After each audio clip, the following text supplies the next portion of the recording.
Polo de Maine. They are a gender-bending LGBTQ activist and public speaker and author. Yes, exactly. With Jodie Foster and business.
We're live here at the 30th Annual Screen Actors Guild Awards. I'm AP Entertainment reporter Krista Fourier, and we have a great show in store for you, so stay tuned.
Smoking?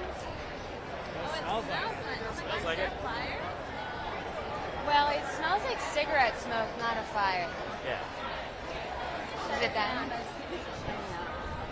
I guess I shouldn't be asking these questions. Just giving color from the scene. Yes. That's the fire marshal. Somebody's smoking it. Yeah. One time we need the fire.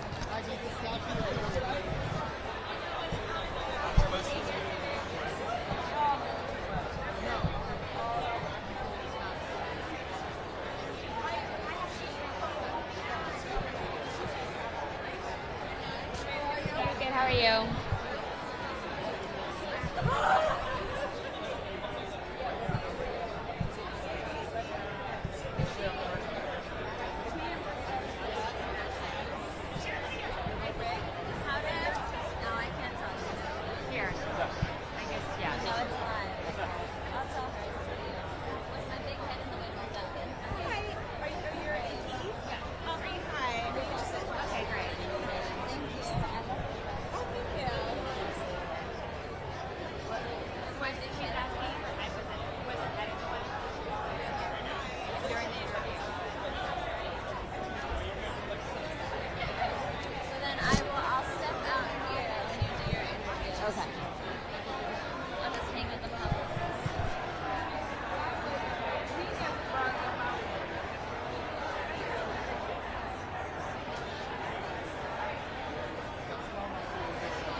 Well,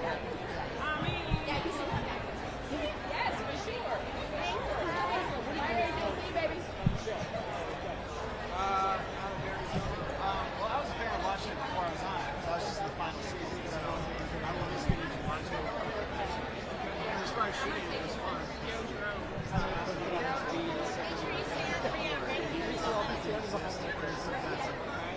But that one was like, I was a legit fan. It would have been the same if I could have gotten to be on the same by Danielle.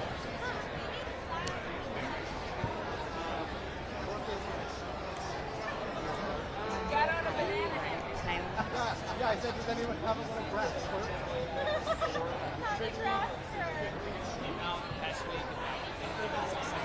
I saw something, I didn't know, I just like glanced through it.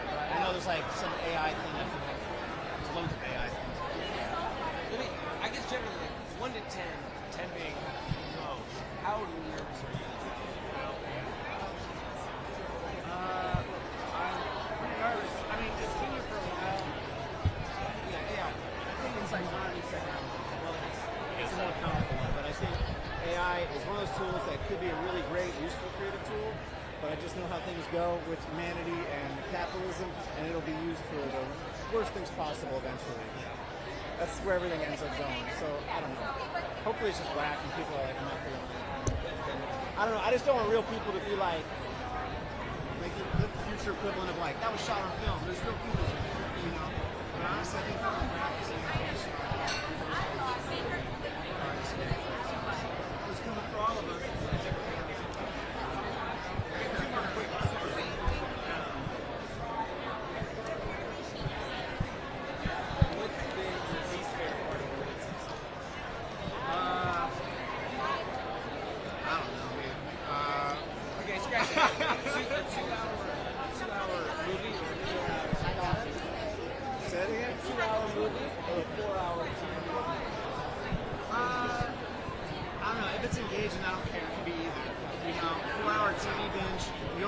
If it's really good, 2-hour movie, I don't maybe stuck with it, but I stick with it. You know what I mean? You said you were a fan of Erika.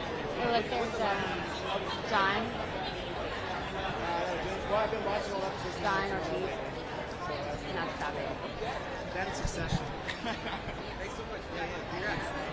Hi, Andrew Highland. Krista from AP. Hi, nice to meet you. it How are you going? doing? Pretty good. Congratulations on being nominated. Thanks.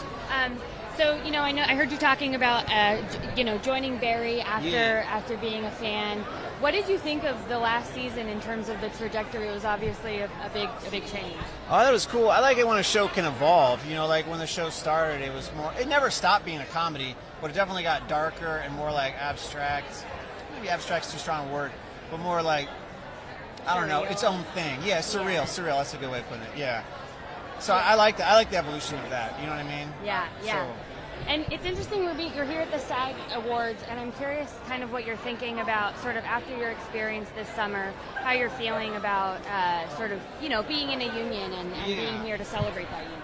well, the strike needed to happen, but I'm also happy it's over. It's nice to be out doing things again. Everybody kind of came here to do these things, not say award, well, all of it. It's nice to do these fun victory laps when you get a chance to do it, for sure. How does it feel? It feels good. It feels good just to be working again on a basic, logistical level. But COVID, the strikes, just the world's been going through crazy things, and it's just nice to feel some semblance of oh yeah, this is something identifiable I can do again that I would look forward to. So in that sense, yeah, it's all good. Do you remember when you got your SAG card? Yeah, I did a Honda commercial.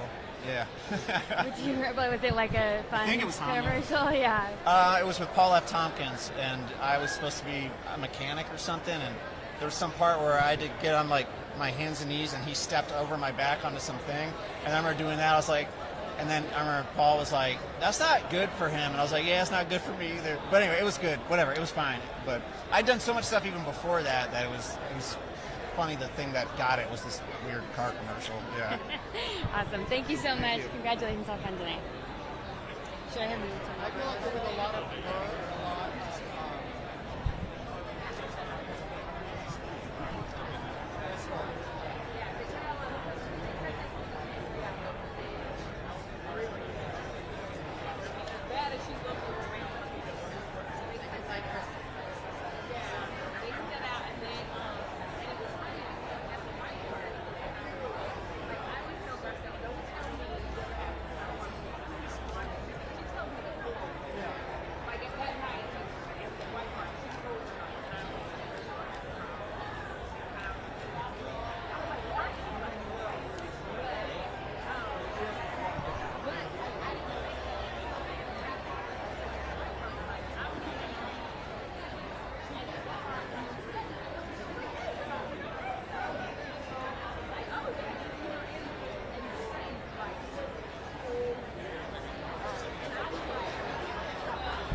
royal U.S. citizen song. He was like,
Everyone always hoppers around the library. I don't know why. The library events are smelling good.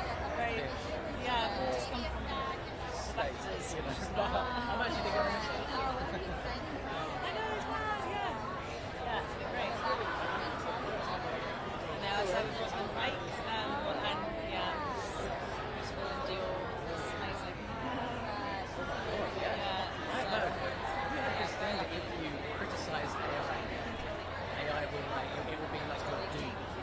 So if you out, it's like a conspiracy. I haven't heard of this. So like if you talk negatively about AI will ruin you. It's like in the ether, it's in the air. So but I don't care. On a 1 to 10, how nervous is that? So nervous, 10. Show you been. The Kotsur, the legacy. Oh, cool. Legacy Monster. I enjoyed it. Oh my gosh. Right, it fell. It's Godzilla. Godzilla's here. That's a good start. Yeah, it was fun. Yeah.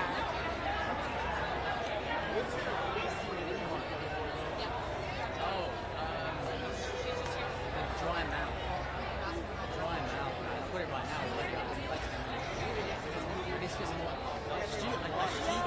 I stupidly didn't get water out there. But yeah, dry mouth. You'll get it. It's real hot. Yeah. Thank you, man. Cheers. Yeah, very nice. Thank you. Hi, I'm Krista. Nice to meet you. Yes. So, talk to me a little bit about what it's meant to be on a show like Ted Lasso for you as you kind of reflect back and think about sort of the legacy and the impact that it had. Yeah, I mean, for me, strangely enough, it was my first TV job. So to be on that show and to learn from kind of like the best of the best in terms of comedy and then drama, I really did try and just soak it all up, and I didn't really expect anything, or for my storyline or journey. I just remember in season 1 thinking, all I can do is just learn from these people, and then luckily, as time went on, they thought I was good at acting somewhat, so they brought me along for the ride to do this great storyline that I had in season 3. And we're here coming on the heels of the strike. I mean, it's obviously been several months now, but thinking about SAG-AFTRA and sort of being part of the union, I'm curious if you're like kind of thinking about what that means for you more. Yeah, I mean, this is great to be recognised by your peers, which is what SAG-AFTRA is all about. And I did do some picketing when I was out here, when it was a strike. So yeah, I mean, it just feels just like a great celebration to all come together and. The deal got done, and it feels like, get back to work and do what we love. And do you remember when you got your SAG card? I'm not SAG. You're not? I'm not. No. I have like one more credit. Oh, wow. One more credit, and then because I'm obviously equity over in England, and not SAG yet. Oh, wow. But I will be surely soon. I want to be. Oh, I want to be SAG, please. Do you know what's coming up next that could kind of maybe tip the scales? There is an Apple TV animated series that I'm a part of, but I can't really say too much about that. It's just exciting to see what happens. Obviously, Ted Lasso's opened up so many doors for me, and it's taught me, it's good. It's been a good education. So to be able to just kind of take that positivity onto another set, I can't wait to do that. And then this year kind of feels like a big year for Chris Nolan. It's been, it's been a long time coming for him. I'm curious for you, like sort of what he's meant to you as an actor. You just watching his work. I mean, incredible. Watching Oppenheimer. I feel like in any of his scores, he could make someone just reciting their shopping list with that score in the background sound like an Oscar-worthy film. And what he did with Oppenheimer was fantastic. And 100% deserves the flowers he's no doubt going to receive tonight and for the future. Thank you so much. Nice to meet you too. Thank you. I wonder if is she waiting for someone? Is she waiting? They run that movie, The Kissing Booth. Oh, yeah. Jacob was in it. Yeah.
Wait, we'll do early time. Early time. All right, man. How are you, Taylor? What's your team?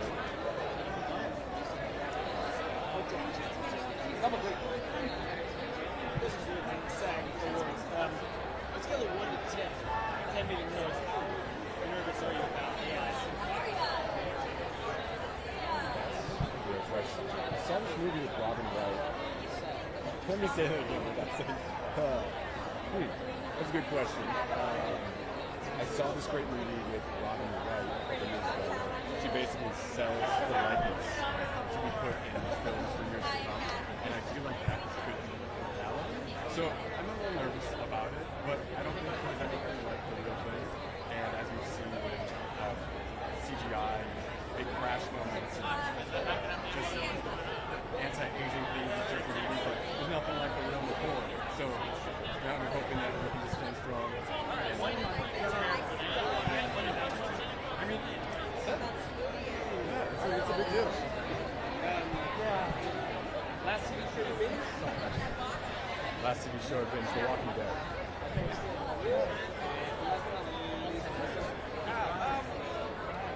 Who do you want to play you in our bias?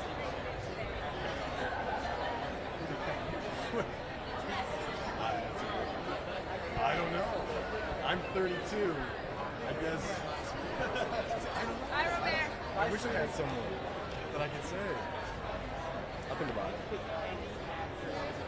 Like as if. Looks like she's not. Maybe she's not doing it. We got a pass. At my age or just at any age? I mean, I just Oscar Isaac. I love Oscar Isaac. I can see that. I can Yeah, totally. he could play an older version. Maybe. Oh, I can totally see that. That's great. Cool. Thank you so much. Of course, thank Appreciate you. it. Hello. What's up? Hi. What's How up? are This is you? Taylor. We're up alive, so I'm gonna hold the mic, but can I quick. just have you say your first and last name? Sure, Taylor Zakara Perez. Okay. So talk to me a little bit about, we're here celebrating SAG and sort of your guild. And I'm curious if you can speak to following the summer and everything that happened, kind of what you're thinking about, how you reflected on being in a guild like this. Yeah, it was tough, especially for me and my castmates because we had a project come out during the strike, and so leading up to it, we weren't allowed to do any promo. I think it stopped at June 15th, July 15th, and it lasted a while. So it was tough on all of us to bring this baby into the world that we weren't allowed to, and at the time it was tough, but as a whole, looking at standing in solidarity with my fellow actors and trying to get the best deal possible, I 100% supported it, at the time, and still support it to this day. And hope that we just keep building a stronger and stronger union for all of us. Do you remember when you got your SAG card? I do. I booked this commercial. I want to say I was like 20. Yeah, maybe it's 19. I booked this Midwest big box store commercial, and I was able to do it. And then I booked 2 more co-stars on like TV shows. Like I don't know what they were. Like iCarly maybe and Suburgatory. I know what they are. And then they're like, you got to join the union. So I got away with it for a little bit. But then it's so much pride when you get to join it. Like there's so many people that have been here for so long that still aren't able to join the union because they don't have a project at all, and so I'm eternally grateful.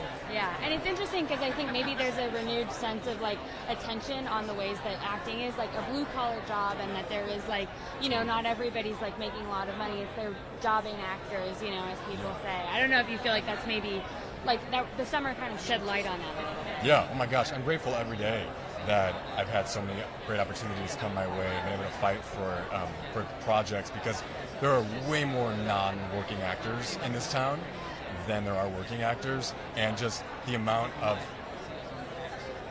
effort that it goes into trying to build a career for yourself, the struggle that like only an actor can understand talking to another actor is so prevalent, and I'm just very grateful. Thank you so much. Yeah, Have a nice great to day. meet you. You too.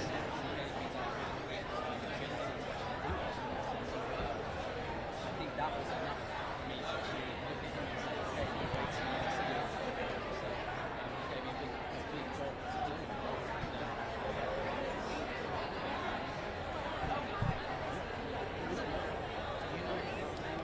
Can't say anything because I don't know. I mean, obviously, as an actor for some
have you go right over here. Can I get you nice a little closer? Okay. And we're live, so if you guys could tell me your names. I know. Jeremy Swift. I'm Mary Roscoe. I'm Charlie Hiscock. All right, and you guys were all in Ted Lasso, and I wondered if you could talk to me sort of just about, it's been a minute since the show actually aired, and just because of the funky timing with the award season. Yeah. Is it fun to be able to keep riding the wave for this one? Well, this is the last wave, I think, before we reach the shore, as it were. This is maybe the last hurrah, but we're going to party and enjoy it. Yeah. It's like what Jeremy said. We don't know if it's going again or not. We'd like to have some inkling. I but think it's quite cool to quit while you are ahead. This is a show that is loved by so many people. Leave them wanting more.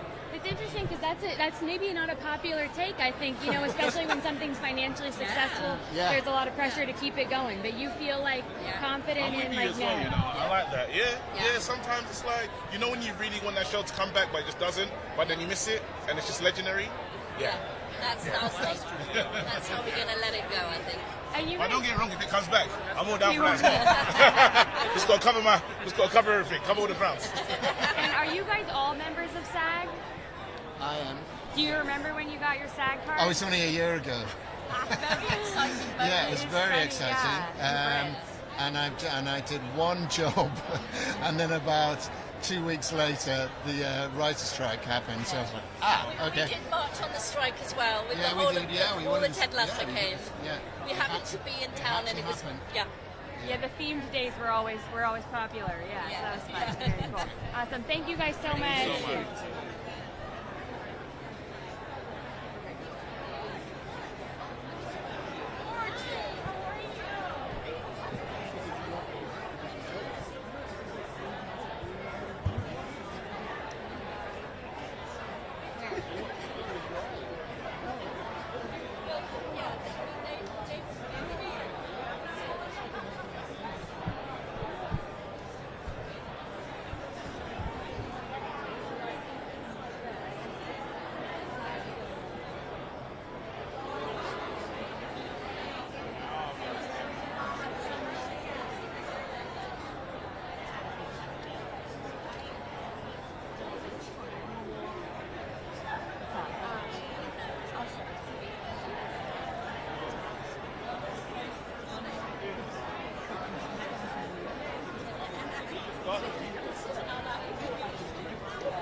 It seems like they're coming back.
no.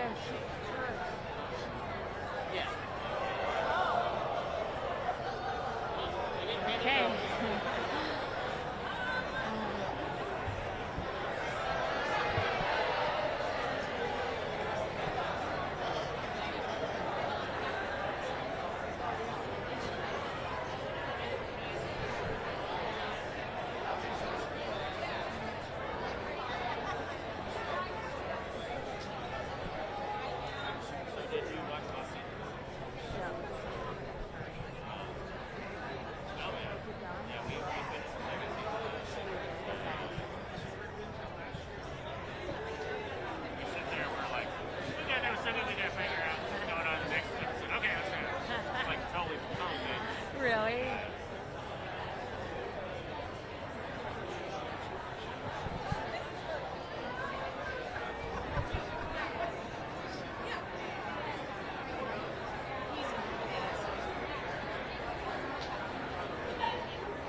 Well, she's. I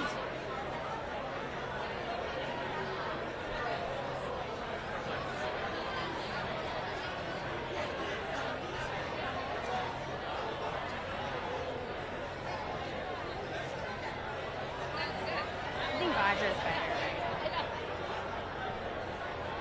Are they bringing her?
We're planning to do her.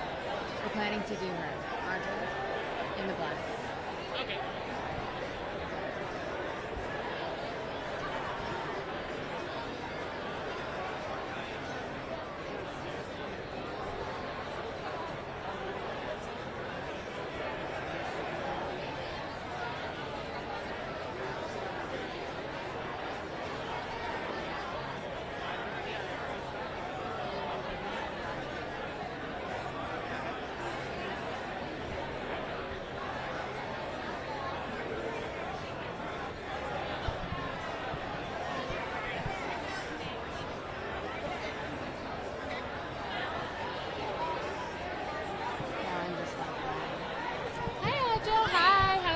McDonald from the Gilded Age. Hi, I'm just going to have you scoot over just a hair right there. Perfect. You look amazing. Thank you. Talk to me about what you're wearing. I'm wearing Christian Siriano.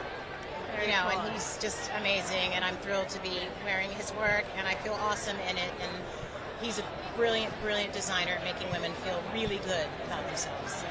And so it's been a big year for you for both your shows and your films. And I was thinking if you could talk a little bit about, you know, reflecting on this summer, sort of what it's meant to be back here, and like how you're reflecting on being here with your guild, you know? Oh, considering we've all emerged from the strike, yes. It's incredible to be back. It's incredible that we all banded together and made sure that we stood up for ourselves and stood up for what was right for us as a union.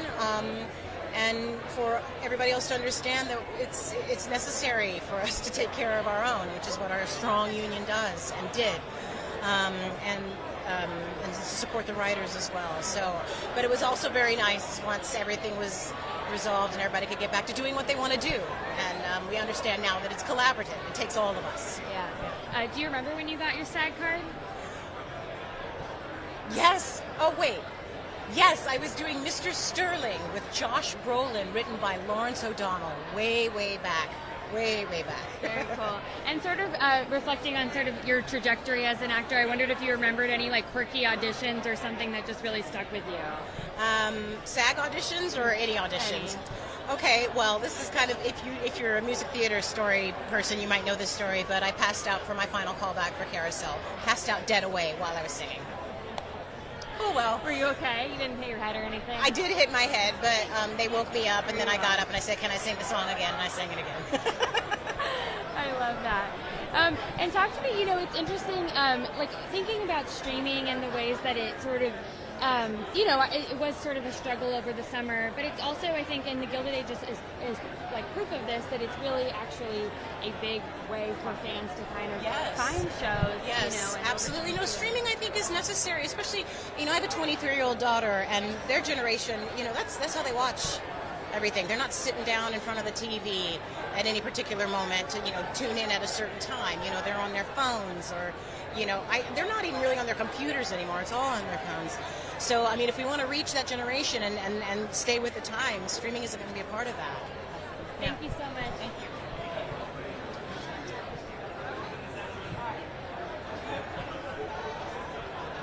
Are they bringing him back? Sorry.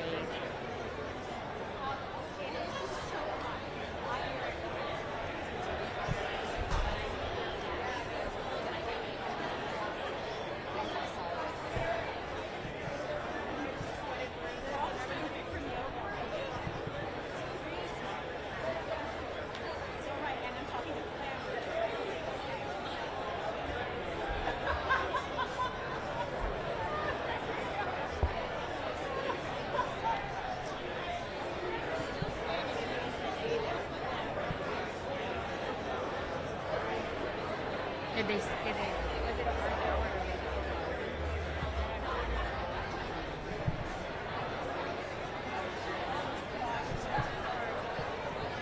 she said yeah.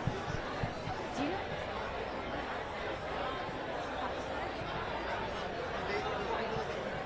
That's what I think too, but Duncan's coming back.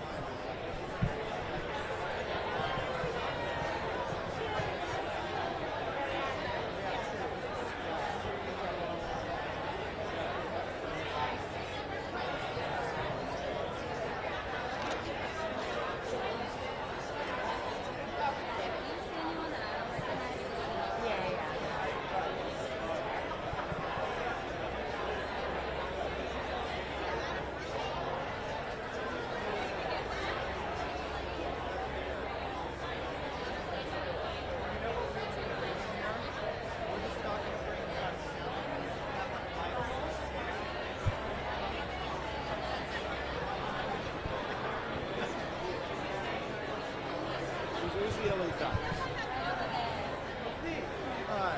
How are you?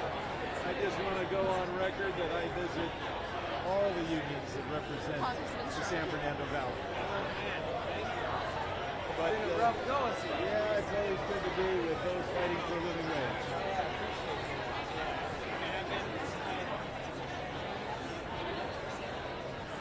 So, needless to say, you need to talk to some real stars. We need to talk to what? Real stars. Good to see you.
Hello, how are you? It's Good, great honey. to see you. I mean, I just Likewise. just the hair. Yes. You look amazing. Hello, family. Thank you so much. Talk to me about the ensemble. Honey, it's giving sunshine. It's giving spring is around the corner, and I'm Sherry freaking Colman. I can't believe it has been less than a year since Joyride came out. I feel like you are part of sort of leading the renaissance of raunchy comedies. Oh, I love that for me. You know what? Joyride was the first of its kind, and I hope we see more and more of films like that because it's so unapologetic. It breaks stereotypes, and that's what I want to do moving forward with all of my work, And yeah, I mean, what a project to be a part of, and it was so celebrated this year because no one's ever seen anything like it, you know? So I'm very proud of being a part of Joyride, and more to come. I wondered if you felt like it was indicative of this sort of like new frontier of representation where like the representation wasn't the like thing. Right. Do you know what I mean? You know, with films like Joyride and also Shortcomings, now on Netflix, directed by Randall Park, it's basically universal themes, you know, about friendship, about finding yourself, and we just happen to be AAPI. You know, it's like the cultural specifics are a bonus. You know what I'm saying? That's on the house. You know, we're making fun of ourselves, and it's really liberating. And, you know, I think it's because of the trailblazers, the Michelle Yeohs, the Sandra Ohs, the Lucy Liu's, the Margaret Cho's, the Asian women that inspired me when I was younger. They went through even more problematic stuff, so I could be preaching on a carpet right now.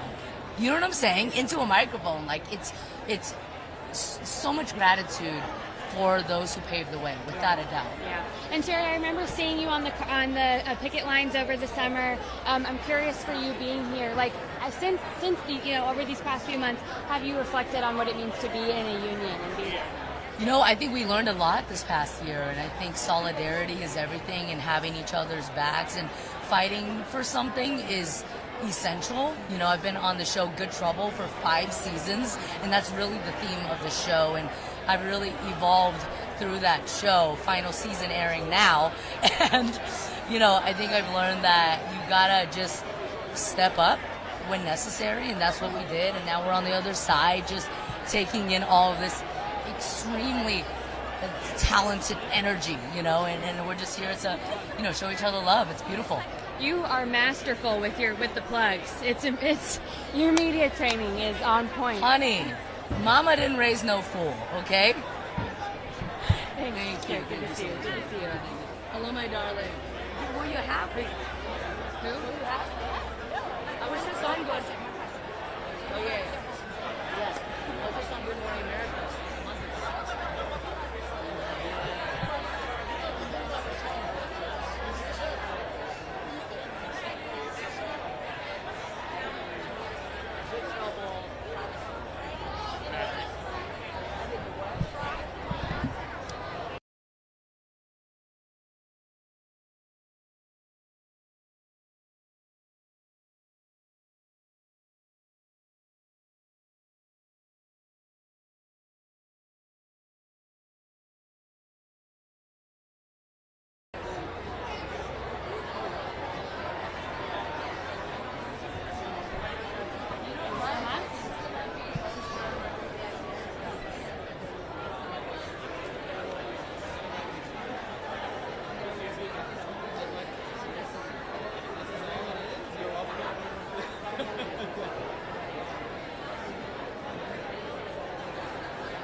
You stand right here. Since we're live, can you go ahead and tell me your name? Lee Sung-jin. And talk to me about what it means to be here tonight. It's just so nice to be able to celebrate Stephen and Ali. They gave their all to the show, and to see them and be able to celebrate all this together. It's been, you know, we get lunch every dinner. We get dinner every week, but it's just been nice to hang out and have fun together. Yeah, and I was just talking to Sherry Cola about kind of this. We're sort of like at this point with AAPI representation and representation in general that I think like that's not like the feature of it. You know what I mean? I really felt like that with Beef. Yeah, I think we're at a point now with storytelling where we can just allow these characters to be human, and parts of their identity are, of course, rooted in their ethnicity and their community, but there's tons of stuff that's not, and so a lot of that is a testament to Stephen and Ali. Their EPs on the show, and they've just sort of really helped me in crafting the story, and the writers pushing us to always just be thinking about who these people are and not any of like the identity stuff first. Yeah. Awesome. Thank you so much. Thanks.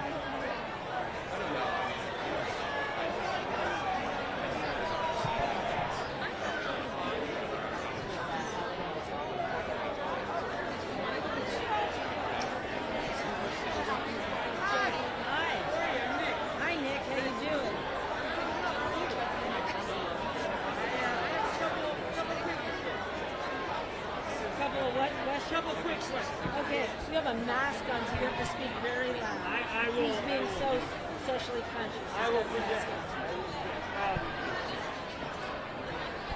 President of the LA Olympics. Yes. On a scale of 1 to 10, how nervous are you now about AI impacting the entertainment business? Well, I mean, it's a concern. I would say nervous. I was more nervous before we ended the strike. Hi, Dominic. How are you? It's great to see you. Good to see you. How you doing? So a lot of the podcasts and stuff I've listened to about sort of this award circuit have been reflecting on how well dressed you have been throughout this entire process. I appreciate it. Thank you. Did you find your stylist, or is this you? Oh, well, shout out to my Warren Baker, my stylist. He's amazing. But yeah, I mean, I can't say I've dressed up as much as I have in the past few months, like in my entire life. But it's been really great, and I feel good. I feel confident. I think when you wear nice clothes, you feel really good. So it's been fun, and I'm glad people have been appreciating my choices so far. And it's funny, sort of reflecting on being here at SAG, SAG for the awards. Do you have a SAG card yet? You do, right? I'm guessing. Yeah. Did you get it shortly after? Yeah, I guess. I mean, I was kind of didn't know when I did this movie. I was, didn't have anything. I wasn't a part of anything, so it was kind of just from doing that was, allowed me to be a part of it. Yeah, exactly. And I'm sure this has been just a whirlwind for you. Do you feel like are you used to it at this point, or is it kind of?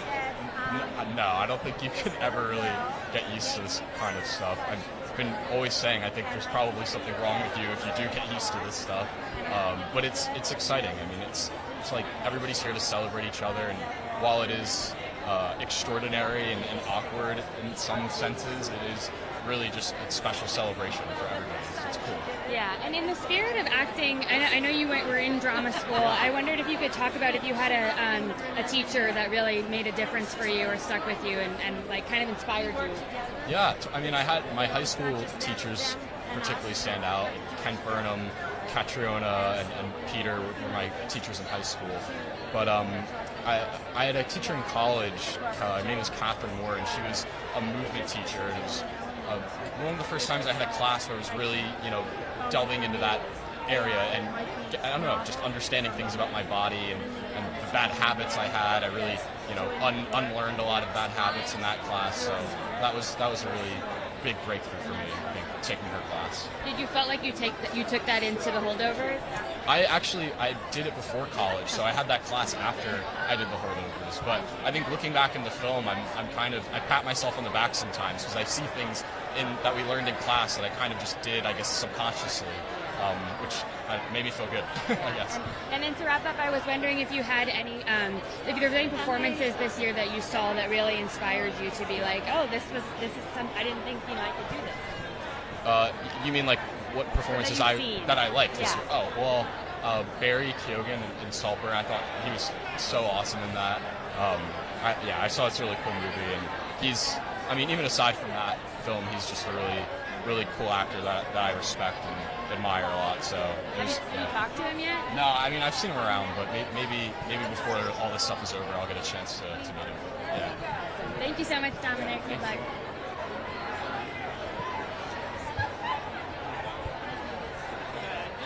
Put you over here, and I'm gonna go over there because E.T. has this bright light, and they keep casting shadows on everything. Okay. That kind of helps lean on this. Okay. Hi. Hello. You look incredible. Thank you. Can you talk to me about I love this dress. This is John Tay-Com. He's a native designer. He's still in college. This is his senior thesis.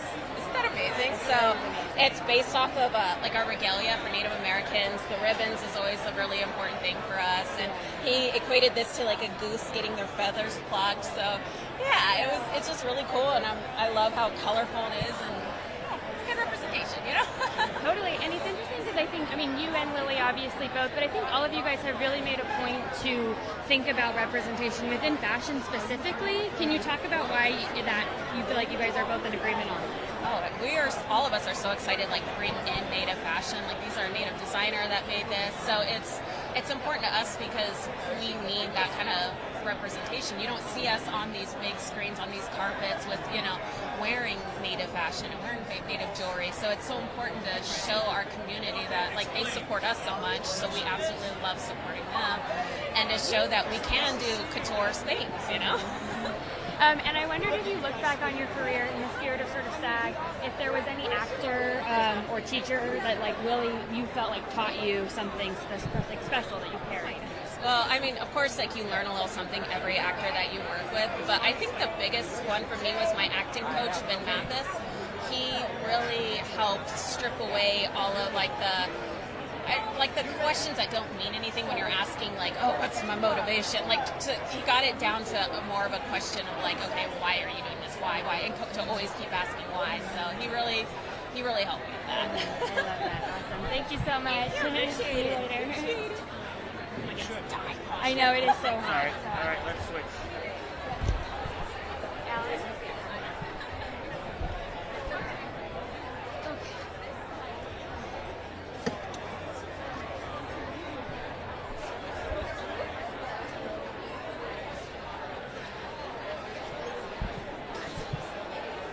It is steamy. Oh, damn hot in here. Never give us any air.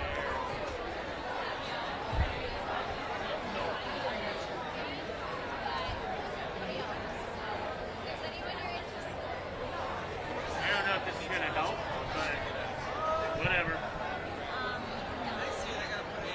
We gotta put an AC in this thing.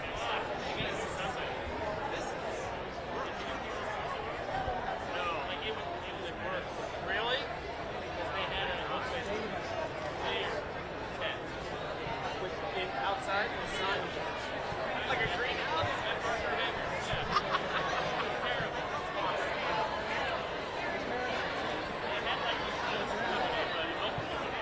I mean, I understand they don't give a shit about us, but they also are sweaters.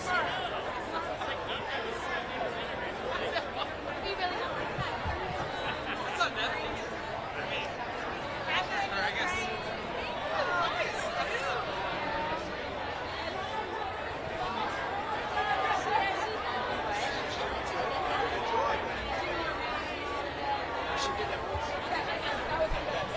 I love her.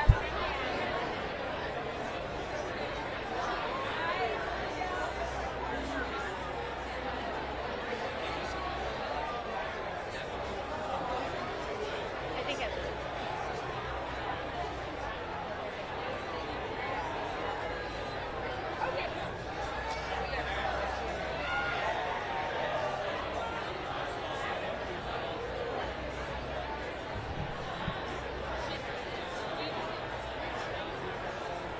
Should I move closer to you? Am I too?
Sure. Oh, yeah.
top on. Yeah, it's funky.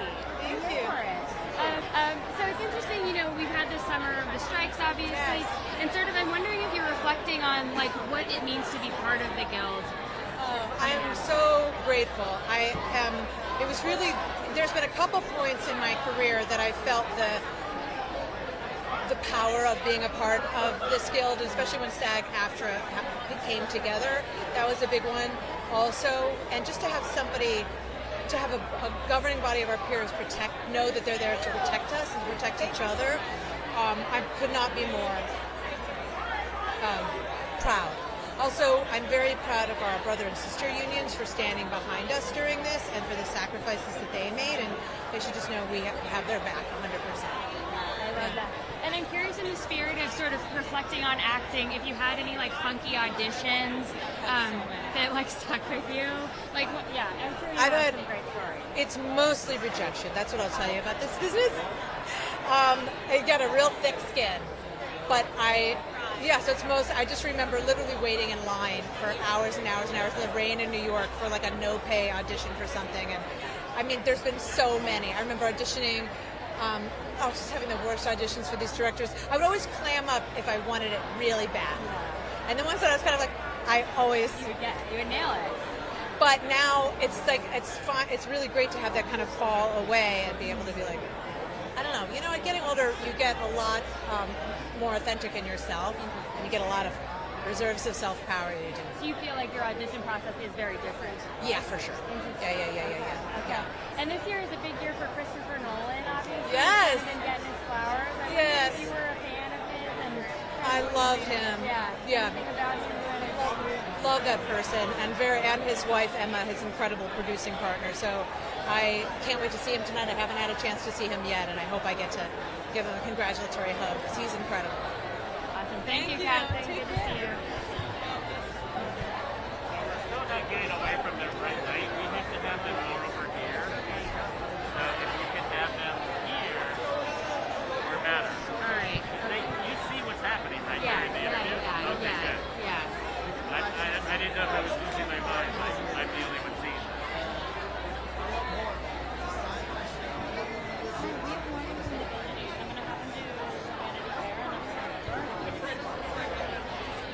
I have Morgan from the Gilded Age. Right after. Hi, Mark. How are you? Great to see you. Good to see you. Moving. We're having some lighting stuff. I understand. Look good,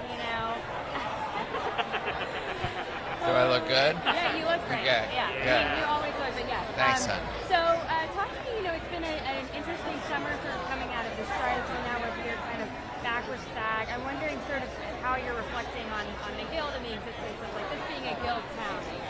Yeah, look, it's been a real fucked up time. I'm not gonna lie. It's been very hard for people, and people are still struggling coming out of the strikes. And one of the more complicated situations that I have seen this business go through, and I've been doing it for maybe 20 years or so. So I'm seeing a lot of people who are super grateful to be able to get back to work, but I'm also seeing the industry shrink a little bit, and I'm starting to see jobs go away. So this feeling of like, once the strike is over, we're all going to be able to get back to work. It was exciting, but it's a little bit of a phantom excitement. So we're not out of the woods yet. And so, the question is like, okay, what's your role in all of this? What's the best thing you can do? And so I kind of operate on both sides of the line as an actor, but also as a producer and a filmmaker. And I'm just trying to find the right spot for it, but it's not an easy time. I'm not going to sugarcoat it. Yeah, and I wonder for you if there's any particular concerns. Like, there's obviously was a lot of things that were talking points during the strike. Is there any for you that like is the biggest concern? That's a good question. I mean, for me personally, I think that looking at the middle class of all of these unions is very important, and making sure that the things that are being asked for are not things that are going to benefit just the upper class members and help those who are succeeding already succeed more. And so getting to that is really, really tough because we're seeing a little bit of that Reaganomics right now. And I don't have the solutions for that, honestly, but like that's the stuff that is, I think, the most relevant right now. Yeah. And to wrap up, it's been a big year for Chris Nolan, and I wondered if, like for you, as somebody who's been on both sides of the camera, what he's kind of meant to you as an artist. Well, see, I have a tremendous amount of respect for Chris Nolan as a person who made his first movie for $15,000 in black and white on the weekends. Then he does Memento for $4 million. Like, he came from where I came from and then hit this stratosphere. I don't know how to make things the way he does. I don't really have that kind of vision.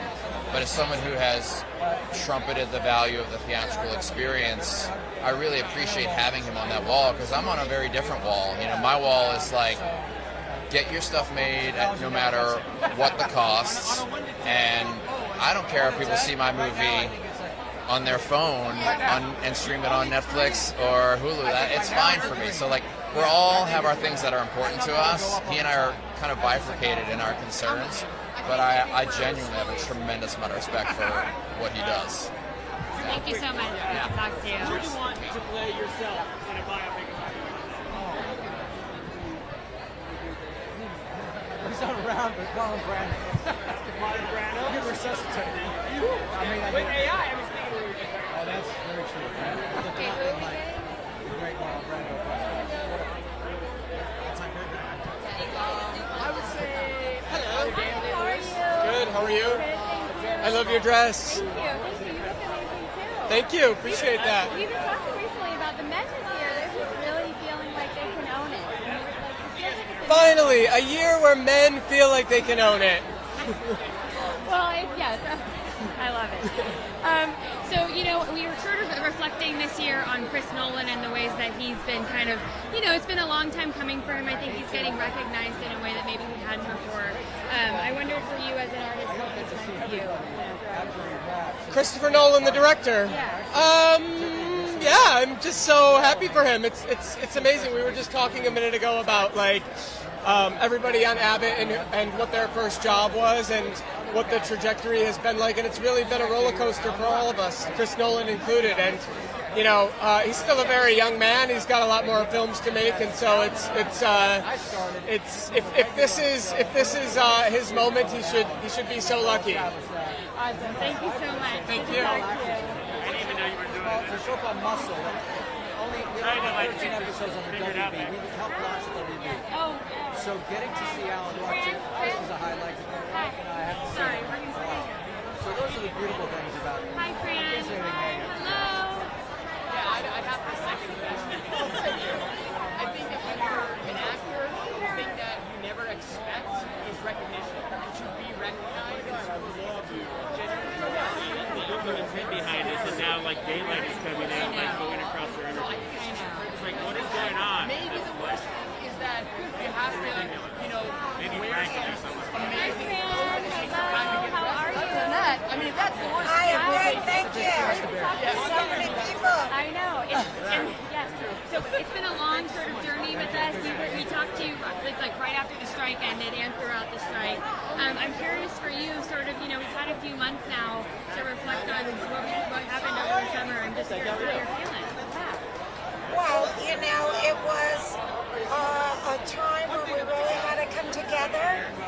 We had to display a lot of courage and bravery and stick together and believe in our massive contribution to this incredible industry and really fight for what we thought we deserved.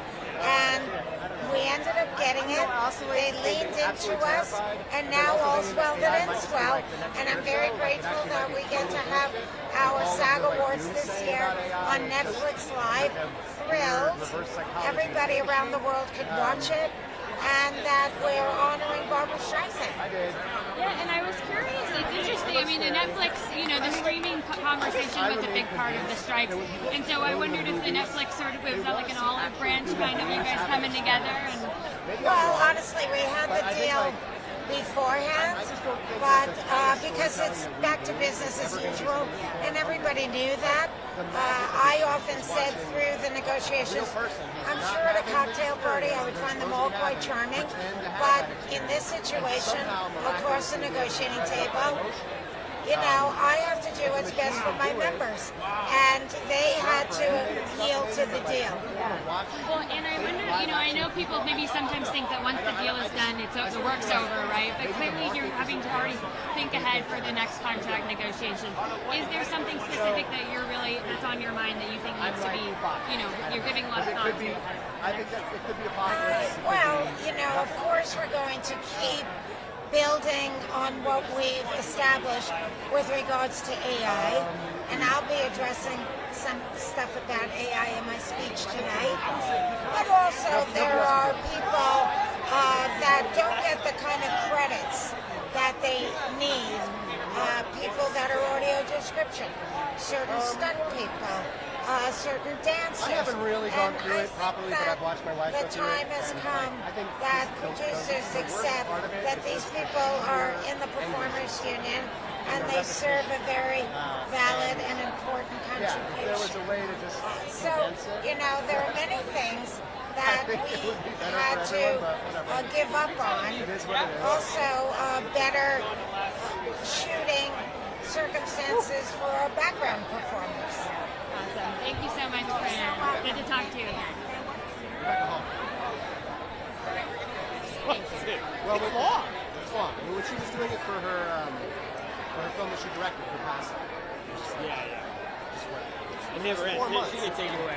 Thank you so much. Appreciate it. Thank you. Hello. How are you? Hi. I'm good, thank you. You want me to take this? No, you're going to hold that. Yeah. But since we are live, can you just go ahead and introduce Hi, I'm Morgan Spector. Thank you so much. And so, in the spirit of sort of SAG Awards, I wondered if you could reflect on maybe like a funky audition that stuck with you, early on in your career. I had an audition one time where I went in and I did the scene, and then the director of the play, it was a play in New York, he was like, can you just do that weirder? Like, can you just be weirder? And I was like, I have no fucking idea what you're talking about. Like, I don't know what to do. I want to be weirder. Did you try to do it? I did, and I think I may have put on like a funny voice. I don't know, what a disaster. I didn't get the job. Okay, so it wasn't weird enough. It wasn't sufficiently weird. It wasn't weird enough. And I wondered for you, thinking about sort of coming together for the SAG Awards following the summer of strikes, what, kind of how you're thinking about being in a guild in a way that maybe if you wouldn't have before. Yeah, I mean, I was, I think sometimes prior to our strike, I think I sometimes felt like maybe people weren't that conscious of the fact that we are all in a union together, and that when we have problems with the business, how things work, especially coming out of Me Too. During Me Too, I was like, I always had this feeling like, why are we not dealing with this as a union? Like, why is this not something that, or why are we not using each other more as a resource in terms of being members of a union? And I think if that same sort of wave of political potential were to happen again, I think post-strike, maybe we would. And I think that's a good thing. Yeah, that's a super interesting observation. And I wonder if part of the challenge is that there's just so many some people really need the union and some people don't, right? So it requires everybody to sort of really own it, right? Yeah. No, I think that's right. I mean, there's a structural contradiction with our union, which is that they're certain top tier of actor, they don't need a union, they don't need an agent, they need a lawyer and a phone number. You know what I mean? But I think the truth is that even those actors are pretty committed to this union, and people are really willing to stand together. And I think they showed this summer that they're willing to forego work and income for a fairly long period of time in order to get a better deal for the sort of members who work for scale. And there's nothing more beautiful than that. That's solidarity. Thank you so much. Congratulations. Thank you.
Bam, I'm here.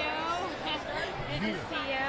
Okay, how you doing? I am on adrenaline. I Yeah. just got in this morning at 6 o'clock. Wow. So I'm here. Got 3 hours sleep. 3 hours of sleep. Okay, but you got the adrenaline. Hopefully you got some coffee. No coffee, but just me. Don't drink coffee. I wondered how, you're reflecting on the ways, coming out of the strike, how you're reflecting on the ways that, being a part of a guild and what that means to you. We are just so grateful that, it was hell.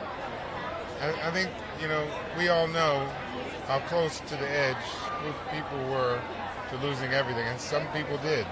And as the SAG After Foundation chairman, we help with these situations. That's what we do, emergency financial assistance.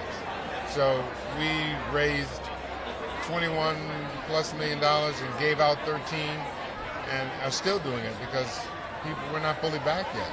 So it's so gratifying and grateful to be able to help people and to know that we are serving a purpose.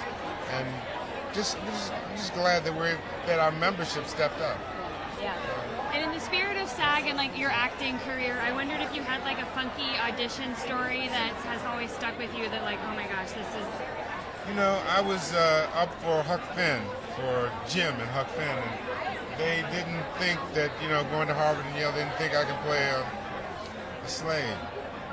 So I said, well, so it was an emotional scene. They wanted me to do something more. I said, well, do you mind if I sing a little ditty? I just got through doing Fences on Broadway for a year and a half, and so I sang the song Old Dog Blue and got myself emotional where I needed to be. Right in front of them, they were just so it was a part of the audition, part of the scene. And, it's all a part of taking the space, that it's my space, my time. Do you mind if I do this? No? Okay, good. Because I was going to do it anyway. It taught me, it keeps teaching me to be you and do you, boo. I love it. Awesome. Thank you so much.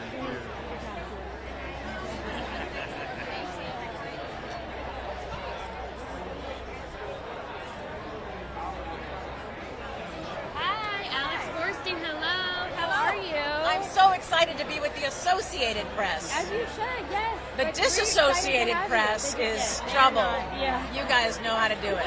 We are so excited to have you. I'm loving the outfit. Thank Can you. talk to me a little bit about... It's something, I guess I would say I designed. It's something, drew some sketches, had some ideas. I have this bluish, this cornflower fabric that was a no for the Emmys, and so I said, what can I do with that? And then ran with this, sketched it, and then this woman named Ana Vargas did it for me. She made the dress. Wow, do you do that always? I don't really work with anybody, and maybe some people will be like, yeah, we could tell, and you should, but I don't mind. It's fun. It's creative. I feel like anyone who's an artist just likes to create, and I love the idea of, I like reusing. I like, making something that's going to last and that you could rewear. This is a separate top and a separate skirt, so I could use it again, which is kind of nice. I'm all about the versatility. You can mix and match. Yeah, I'm here for it. And being comfortable. Yeah. I think a lot of people here are very warm this evening, and I'm basically naked. It feels terrific. And so thinking about sort of your acting career and the ways that you had this trajectory, I wondered if there was any teachers or actors that you worked with that stuck with you in terms of shaping you as an actor. Well, I don't know about shaping me as an actress, but inspired the hell out of me. I would say Laurie Metcalf. Laurie Metcalf, I worked with her on Getting On. It was the first real role I got to do that was three-dimensional, and just every day on stage was a learning process being with her, and she makes you better. My advice to other actors is always work with people better than you because they raise the bar and learn. If you keep swimming in a tiny pool, you're not really swimming. Yeah, that makes sense. Yeah. Did you have any funky auditions that have really stuck with you over the years? Even Funky in what way? They were uncomfortable, or you were asked to do something super weird. Well, for Maisel, I showed up to the audition and I forgot to put deodorant on. And it was sweltering. It was New York. It was August, it was just late September, but it was boiling still. And I sweat through the entire audition, and they thought it was a choice. They were like, we really liked that touch of like she works hard and she doesn't care, and I was like, yeah, that was intentional. Yeah. And look at where it got you. And look at where it got me. Thank you so much. Thank you. See you later. Sorry, she kept moving. I don't know. She kept moving. Sorry. It was getting too crowded. I was in 20 people shot. Okay.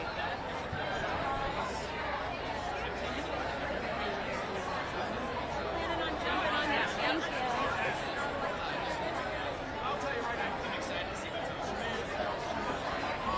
Good work. Congratulations on sticking it. You know, I'm not sure I can tell you exactly how it's just how it's very. I'll dish it out to you.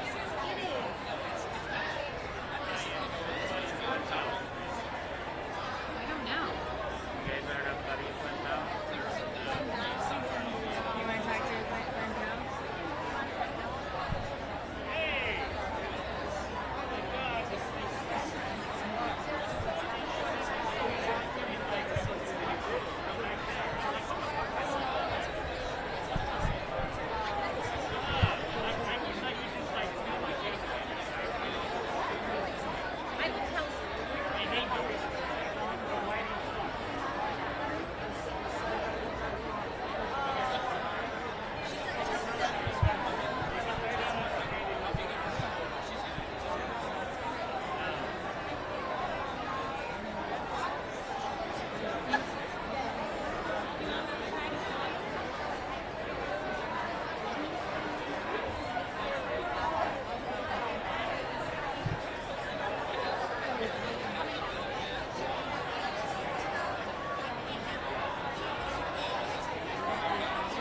That's one that we have to.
Glen say he was? Oh wow. How are you?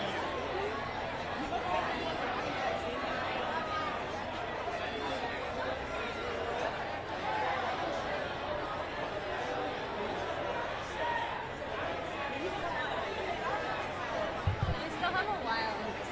Okay. 4:45.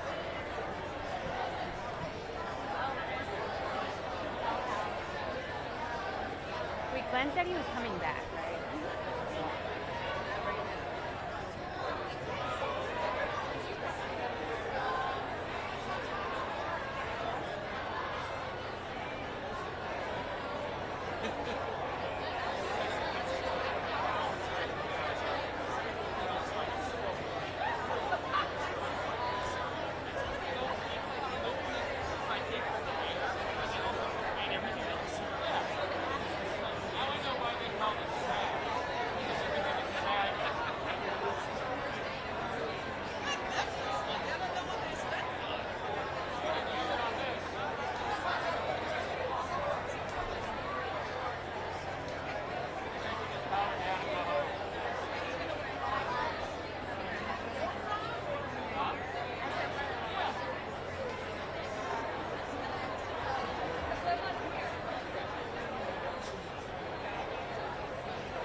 you Good again. to see you too. How you doing? I'm doing I love very your well. dress today, Thank you so as much. always. It's custom off-white. It's really, I feel good and soft and blush pink. It feels nice. Did you feel like a specific, call to look a certain way because it's SAG, like how union stuff? You know what? Listen, first of all, I thought when we talked about the collaboration with Off-White, I thought I should wear color because I'm in a room with a lot of actors.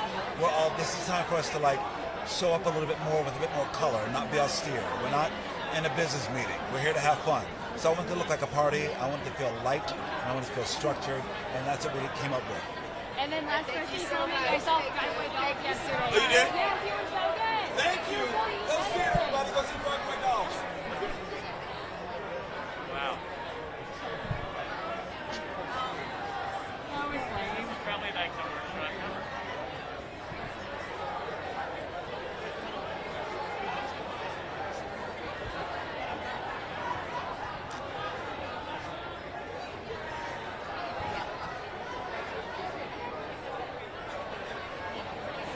Hi, Tony. Yeah.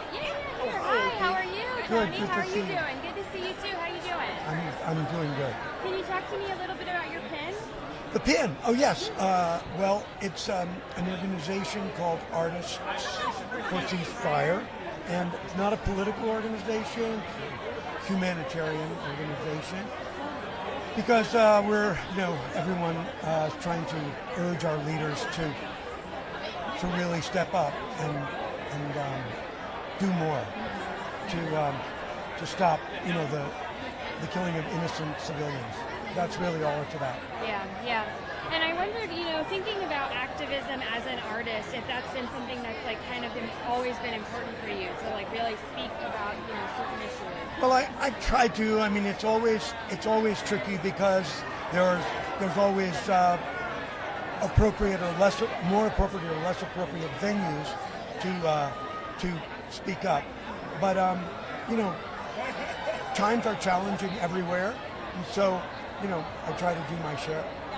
And I wondered if coming out of the strike, we're here at the SAG Awards, sort of how you're reflecting on being in this guild and what it's meant to you over the years. Well, I've been in this guild for, oh my God, going on 4 decades, and it's saved me so many times in so many different ways. So I'm glad it's there. I'm glad they allowed me to be a part of it, and and I will stay with it for as long as they'll let me pay my dues. Do you have any memories of a really funky audition or some really weird, something you were asked to do early on in your career? There have been so many challenging auditions. One of the weirdest ones was where I was a young actor and I was auditioning for one of my first TV roles because I had been mostly doing theater. And I knew the casting director, and she was an advocate of mine. And I was reading with her for the director. And about a quarter of the way into the scene,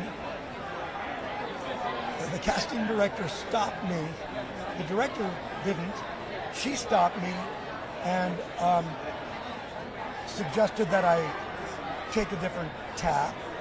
And this had never happened to me before, and I kind of looked at the director, and he said, no, it's fine, he's doing fine. So I didn't know what to I was sort of a servant of two masters at that point. So needless to say, I did not get that big. Awesome. Thank you so much for chatting. Good to talk to you. Good to talk to you.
face for Margot.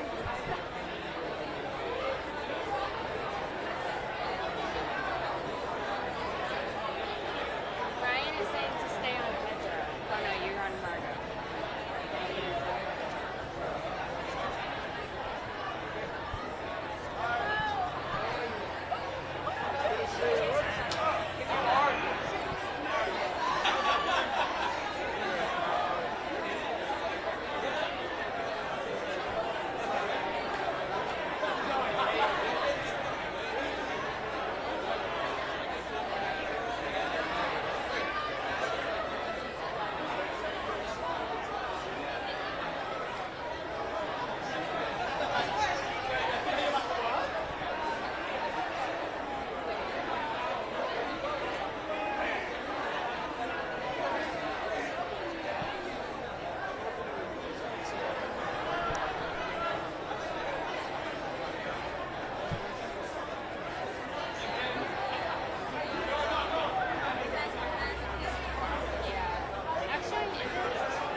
doing? Hi. Good to see you. A man just fell off of a stool with a camera. No way. Just be warned. I'm on a tether. How you doing? I'm good. How are you doing? You excited to be here? I am. Yeah. I rewatched Superbad. It's like Superbad is like my go-to, like one of the 5 movies that I never get. Oh, that's great. When you made it, did you realize kind of the cultural impact it was going to have? I don't know if I was thinking about that. I mean, I couldn't believe. For me, it was the biggest job by far, the biggest opportunity that I'd ever had. So I was just like, this, I don't know, whatever happens with the movie, it's incredible that I'm able to get to do this with these people. And the experience of making it was so inclusive, where, you just felt so supported. Like, you were really encouraged to hang out at the monitor for scenes you weren't even a part of and contribute ideas. And, when you're like a 19-year-old actor who's just feeling like it's a miracle you got hired, and then you're being treated as sort of a part of the team. It was just an amazing experience, and that was I think that's baked into the movie, that ethos, because it was really, everybody felt good to be there. Yeah. And at the time, did you think of yourself as I know you've obviously branched out a lot, but were you interested in comedy specifically, or did it just kind of happen that you? Yeah, I mean, I loved the idea of getting to work in comedy. It's kind of been a miracle for me every time that's been able to happen, because I grew up loving comedy, and then I got a job on a TV show that was very funny, and I just felt like I couldn't have been happier about it. Yeah. I was really And speaking of cultural impact, I wondered if it's been interesting, or what's it been like for you to kind of see Alan and the ways that he's sort of just, he's got his own kind of, he's had think pieces, gay icon maybe. I love the character, and I love how he was written. The first time I read the script, I was like, this is a great part, and how do I get in? I basically begged to do it, and just was fortunate to get to do it, because, when you read the script, you're like, everything he gets to do is fun. And just like, oh man, I could just show up every once in a while in the movie and do something stupid, and it's a great part to be given, yeah. And then throughout that, Michael, I know you've had such a varied career in terms of the types of parts that you've taken. I wondered if you had any really weird auditions when you were first starting out that have always stuck with you. Yeah, a lot. I started as a child, and it's weird auditioning as a child. And you go on hundreds of commercial auditions. I don't know if this is leading to anything interesting, but you get so sick of the kind of acting that they want to see in a child in a commercial, like selling cereal, and it's boring, So after doing hundreds of commercial auditions, I asked my agent. I was like, I don't want to do any more commercial auditions. It felt like such a stance, but yeah, I don't know. It's hard starting as a kid, but and people can be a little tough on you too. People can be, really, you get treated a little bit rough as a kid, but it's all worked out. So I didn't really have an anecdote in there. I thought that was good. It was good though. It was good. And Trevor, I really did love we talked after the adults, and I didn't get to tell you, but your Tony Soprano person was really spot on, and it's kind of gone viral. I see it all the time.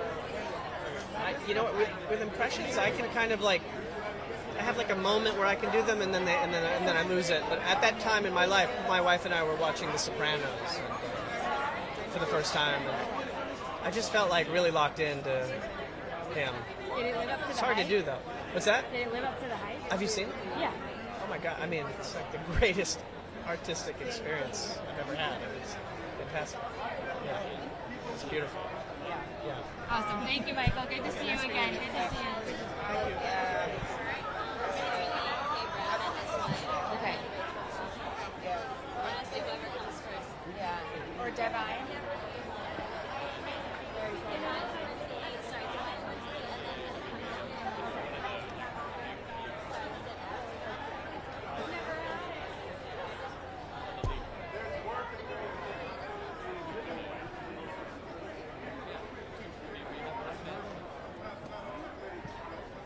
I haven't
since I have to be in there.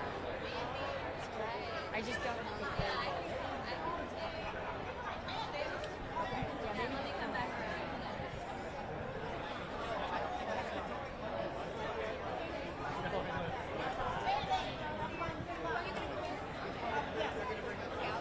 Rachel!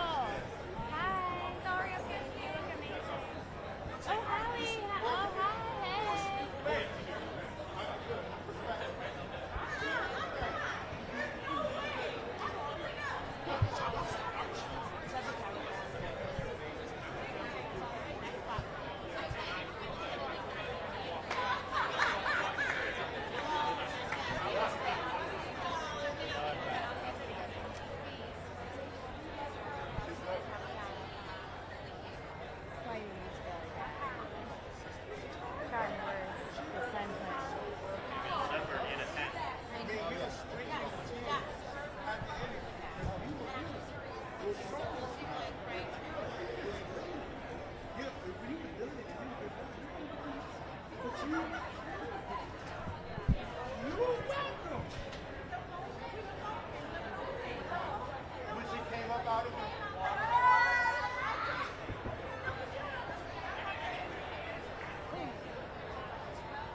That dress is amazing. Yeah, that is perfect. That's cool. Yes. And she's working on new music. A new album.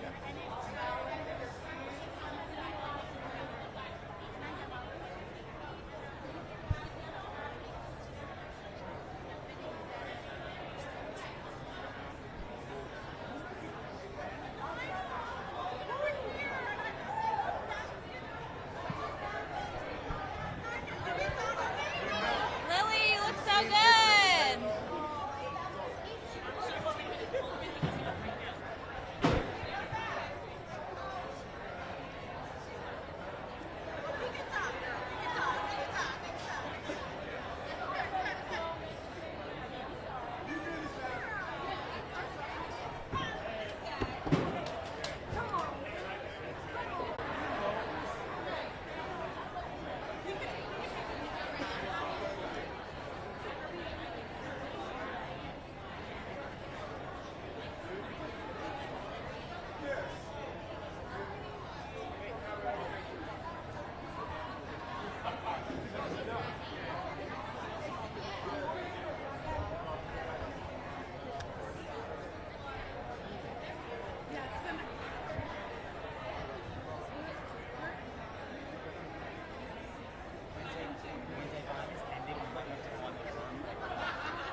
The fashion is through the roof.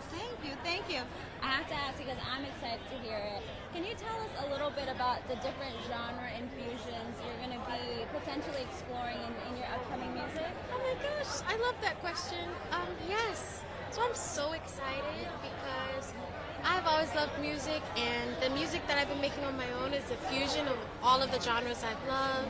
I would say it's like jazz, R&B, alternative, like all of these things into one, and I hope people like it and it resonates in some way, but I'm releasing something special soon, and I'm going to announce it soon, so I'm really excited. Oh my gosh, I can't wait. And how do you feel, if you feel comfortable answering, that your journey into motherhood has influenced also this new journey that you're taking with music as well? Yeah, I have never felt more creatively inspired in my whole life. Like, this is such a beautiful time for me because I truly feel I'm like venturing into my womanhood. Like, I feel like a woman now after having a baby.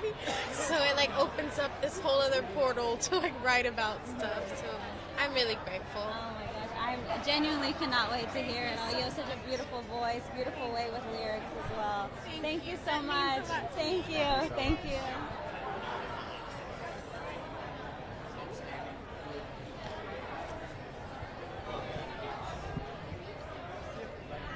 That was a lovely Halle Bailey. She looks fabulous, fabulous. We have potentially on deck, for those of you that are still checking in with us, Sterling K. Brown will be chatting with us soon. And then it's almost time for the show to begin. Thank you so much to everyone that's stuck around.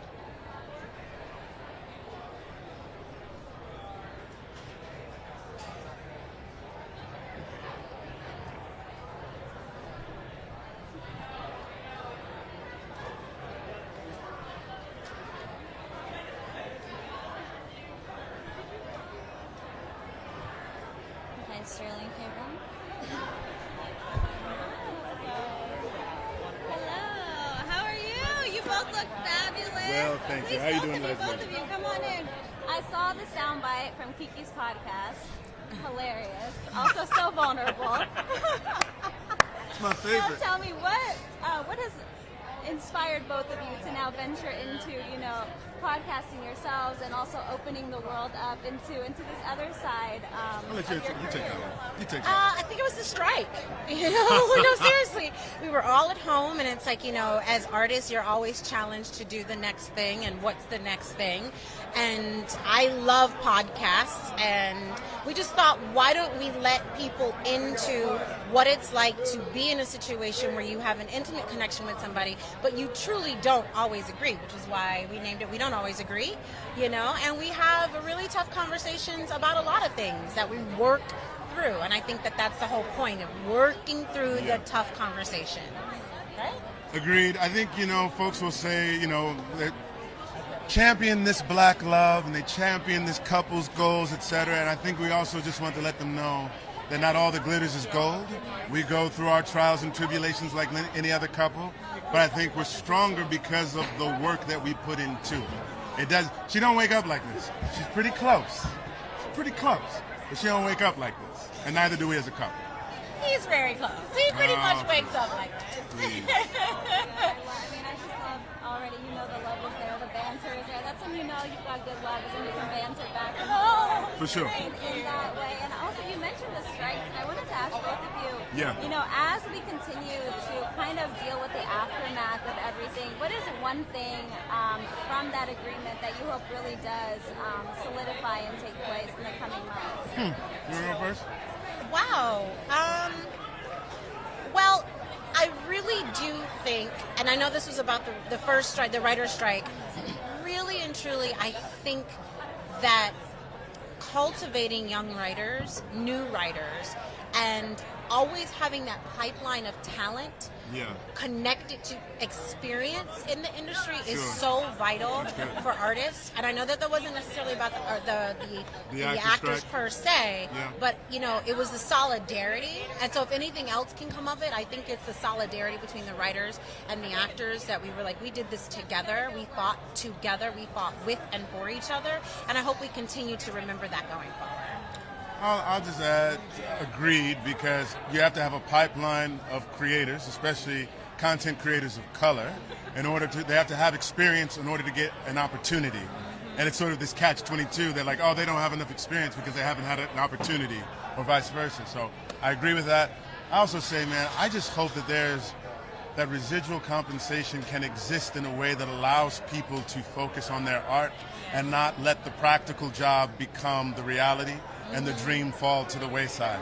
I only imagine if I started 20 years ago, if I hadn't had the amount of network television guest stars that I had in order to qualify for Plan 1, Plan 2, to pay for health insurance so that, we could go to the hospital and have children and all the sort of things, like, I can't imagine what it would be like. So I just hope that opportunities exist for other people who are entering into the business right now to make it to where we are right now. That's it.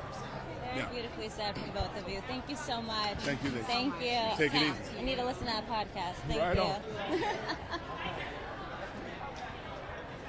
Amazing. Thank you, everyone, for joining us. That is our last interview for the evening. Make sure you tune in on Netflix to catch the Screen Actors Guild Awards.